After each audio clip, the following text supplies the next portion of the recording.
Hey everyone, welcome back. Before we get going today, if you like what you hear, make sure you hit that subscribe button and give us a like. All right, so let's talk Social Security Fairness Act. It's been making headlines. The Senate just approved it, and a lot of folks are saying it could mean like double Social Security checks. Yeah, there's definitely some buzz around this act. It could mean more money for some, that's for sure. But maybe not double the checks for everyone, Okay, so let's break this down. I mean, what's the deal with this act? Well, the Social Security Fairness Act is really focused on two things. Getting rid of the windfall elimination provision. Which is also known as the WEP. Right, WEP, and then there's the government pension offset, or, GPO. These sound kind of complicated, honestly. They can be, but basically they both adjust Social Security benefits for people who also get pensions from jobs that didn't pay into Social Security, like, teachers, firefighters, police officers, that kind of thing. A lot of folks in public service. Makes sense. So those jobs have, like, their own separate pension plans. Yeah. And I guess that's where things get a little tricky. Yeah, it can be a bit of a maze. Our sources had a really good example. So imagine two firefighters, right? One works in California, the other in Arizona. Both of them, same earnings over their careers. But because of how those states handled Social Security, for firefighters, the WEP could affect them totally differently. So it's like different rules based on where you live, even if you have the same job. Exactly. It's been a point of contention for a long time, A lot of people feel like it's unfair, like it punishes folks who worked hard in public service. Okay, that makes sense. Yeah. But I imagine any changes to Social Security got to come with a price tag, right? It's a huge system. Oh, yeah, definitely. And in this case, we're talking big bucks, like an estimated $196 billion over the next 10 years. Whoa. That's a lot of zeros. It is. It's no wonder that number has people a little concerned. I mean, think about the impact on the Social Security Trust Fund, which, is already facing some challenges. That's a great point. So is it worth it? Is this like taking from one place to give to another, or is it an investment? I'd love to hear what you all think about this. Let us know in the comments, and don't forget to like this video if you're digging the discussion. But back to you. What do you think?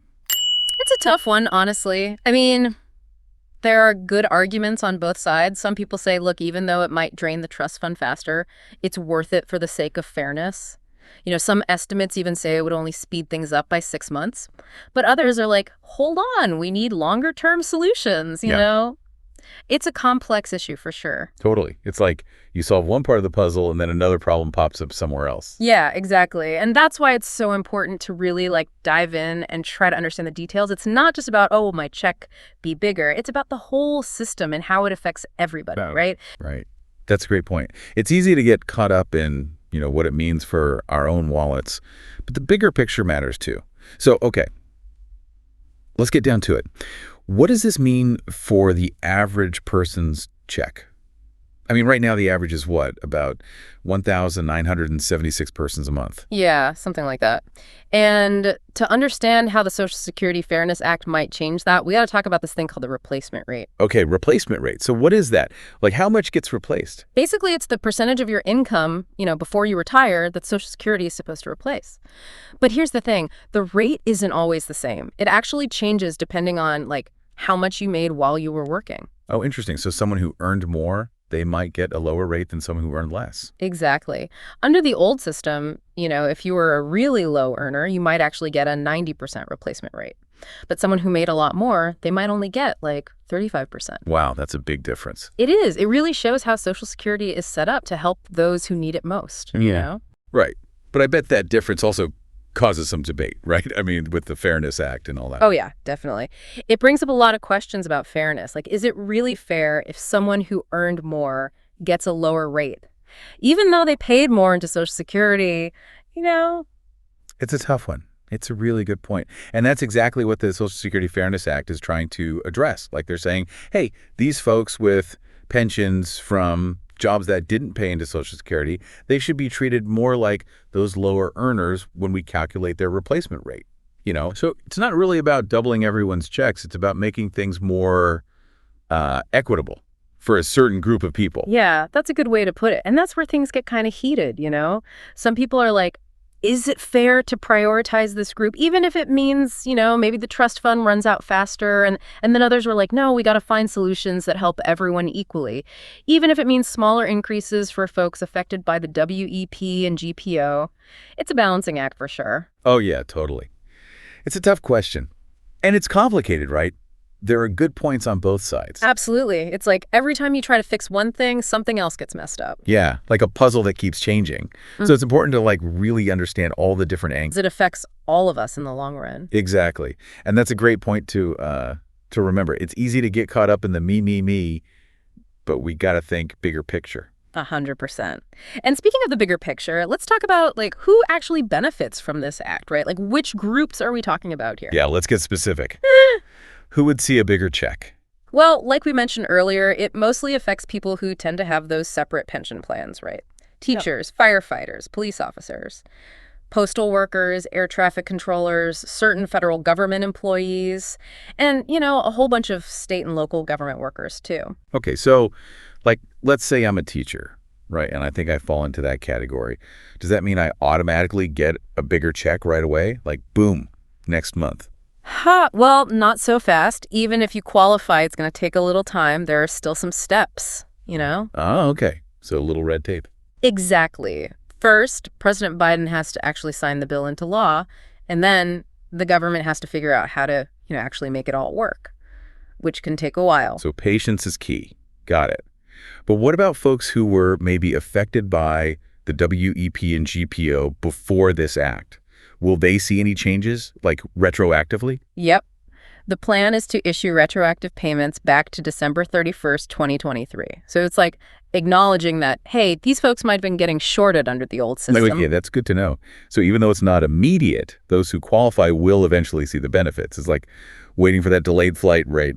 A little frustrating at the time, but you eventually get where you're going. I like that. Good analogy. But, it's important to remember that even with these changes, the future of Social Security is still kind of up in the air. Right, like we were talking about earlier, the trust fund, demographics, all that, still lots of challenges ahead. Exactly. And that brings up a big question for all our listeners. What other solutions are out there? To really make sure Social Security is strong for future generations, should we raise the retirement age, change how benefits are calculated, increase taxes? Tough questions. No easy answers, but the conversations we need to be having. Absolutely. And we want to hear from you. What do you guys think about these ideas? Let us know in the comments. And if you're finding this discussion helpful, please give the video a like and share it with your friends. The more we talk about this, the better. Couldn't have said it better myself. We all have a part to play in shaping the future of Social Security. It really is. Yeah. We all got to be part of the solution.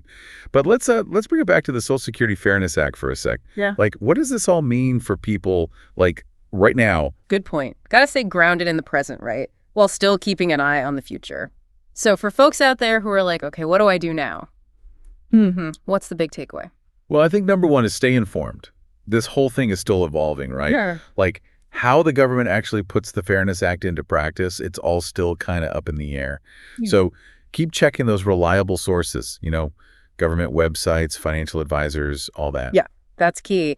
And if you think you might qualify for a bigger check under this act, make sure you're ready to go. Get your paperwork together, double check your work history, be prepared in case the Social Security Administration needs anything from you. And one more thing, watch out for scams. I mean, it's sad, but anytime there's a big change like this, there are always people trying to take advantage. So stick to the official sources, Yeah. And if something sounds too good to be true, it probably is. Absolutely. Knowledge is power, as they say, especially when it comes to your money. Totally. So, big picture, the Social Security Fairness Act, it's a huge step, right? Could really help a lot of retirees who got kind of bad deal with the WP and GPO. But it's not a magic wand, right? Right. It doesn't fix everything. Social Security's got a lot of challenges ahead, like we talked about. Exactly. Yeah. Which is why, we got to keep this conversation going. What happens next? What do we do to make sure Social Security is there for, our kids and grandkids? It matters. I agree. The choices we make today, they have a ripple effect, for years to come. Well said. And thanks, everyone, for joining us on this deep dive into the Social Security Fairness Act. Hope you learned some stuff and maybe even enjoyed it a little. Yeah. It's been fun unpacking all this with you.